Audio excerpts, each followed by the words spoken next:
Mga ka-hoops, buhay na naman ang Philippine Basketball Association ngayon. Isipin nyo ito, isang dikitang laban sa pagitan ng San Miguel Beermen at Barangay Ginebra San Miguel, may clutch 3-pointer sa dulo, at pagkatapos ng laro, may pasabog pang statement ang bagong import ng SMB. Ayon mismo kay Justin Patton, gusto raw niyang patunayan kung sino ang mas better Justin sa kanila ng Ginebra import na si Justin Brownlee. Grabe, hindi ba? Pero ang tanong ngayon mga idol, may punto ba si Patton o si Brownlee pa rin ang tunay na hari ng import sa PBA? Kung mahilig kayo sa PBA updates at kwentuhan tungkol sa liga, hit like muna at subscribe sa Race Hoops Universe para lagi kayong updated, mga ka-hoops. Sobrang intense ng laban na ito, dikitan ng dalawang koponan halos buong game, walang gustong bumitaw, at bawat possession mahalaga, pero sa huli, nakuha ng San Miguel Beermen ang panalo matapos ang game-winning 3-pointer ni Truliano na tuluyang nagpasabog sa crowd. At dito rin nagsimulang pag-usapan ng bagong import ng SMB na si Justin Patton na pangalawang laro pa lang niya sa liga. Sa stats pa lang, makikita na agad ang impact niya. Si Patton nagtala ng 19 points at 17 rebounds, isang dominant performance sa loob. Samantala si Justin Brownlee, hindi rin nagpahuli. Naglabas siya ng 31 points at 3 assists, at halos siya na ang bumuhat sa opensa ng Ginebra.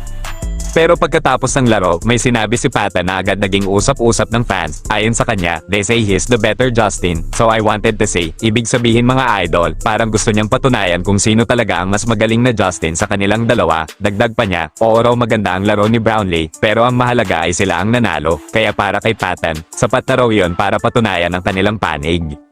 Pero syempre, hindi mawawala ang usapan sa social media. May ilang fans na nagsasabing scripted daw ang laro at parang tinulungan lang umano ng Ginebra ang San Miguel.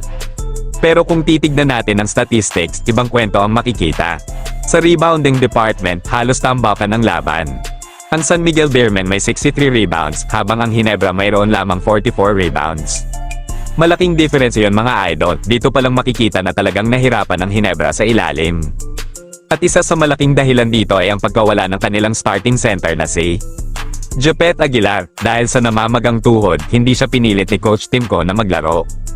Kung nandyan sana si Japet, posibleng mas naging dikit pa ang laban sa rebounding. Isa pang malaking problema ng Ginebra ay ang free throws. Sa crucial moments ng laro, ilang libreng tira ang kanilang nasayang. Ang kanilang shooting sa free throw line ay 9 out of 15 lamang. 6 sa mga mintis na iyon nangyari pa sa mga huling minuto, kung saan bawat puntos ay napakahalaga. Isipin nyo mga idol, kung naipasok lang ang ilan sa mga iyon, posible pang sila ang nanguna sa dulo ng laro. Samantala, ayon naman kay Willie Marshall, Commissioner ng Philippine Basketball Association, tila bumabalik na raw ang sigla ng liga. Ayon sa kanya, tumataas ang TV ratings bawat linggo. At aminado ang maraming fans na mas exciting ngayon ang PBA dahil sa dami ng NBA-level imports sa Commissioner's Cup. Pero mga idol, habang mainit ang laban sa court, may mas mainit pang balita sa loob ng liga. May ilang coach at player na umano'y hindi na masaya sa pamamalakad ng kanilang mga team. Isa sa pinaka-pinag-uusapan ngayon ay ang sitwasyon sa Phoenix Fuel Masters. Ayon sa mga ulat, hindi raw sang-ayon ng kanilang coach na si Charles Cho sa ilang desisyon ng management. May pressure umano na bigyan ng mas maraming playing time ang isang player dahil sa koneksyon nito sa mga backers ng team, at kung totoo man ito, hindi raw ito sang-ayon sa prinsipyo ni Coach Charles dahil para sa kanya, ang goal ng isang coach ay manalo at bumuo ng solid na core, hindi ang maglaro ng paboritismo. Kaya ayon sa mga ulat, sinabi raw niya na kung ganito ang mangyayari, mas mabuti pang mag-resign na lang siya. Hindi lang yon, may balita rin na posibleng mapalitan ng coach ng Blackwater Bossing na si Jeff Carriazo dahil mag-e-expire na ang kontrata niya ngayong buwan. Pero ayon sa mga obserbasyon ng fans, hindi naman daw kasalanan ng coach kung bakit nasa ilalim ng standings ang team. Kung kulang sa quality players ang roster, kahit sinong coach ang ilagay ay mahihirapan pa rin.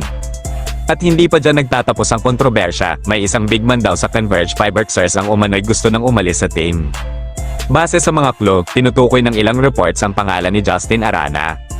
Ayon sa balita, nasabi na raw niya sa ilang teammates at dating kakampi sa college na gusto niyang matrade. Pero hindi pa raw niya direktang sinasabi sa management.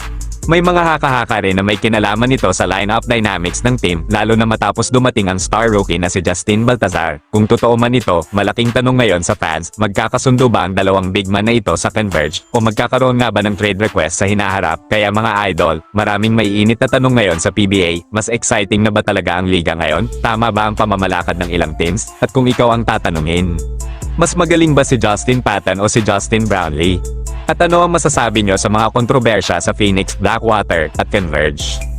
E-comment nyo lang sa ibaba dahil gusto naming marinig ang inyong opinion. Maraming salamat sa panonood mga idol. Kung gusto nyo pa ng PBA updates, trade rumors, at basketball analysis, huwag kalimutang mag-like, subscribe, at pindutin ang notification bell. Ito po si Ray, at ito ang inyong channel na Ray's Hoops Universe, kung saan pinag-uusapan natin ang lahat ng maiinit na kwento sa mundo ng basketball. Hanggang sa susunod na video.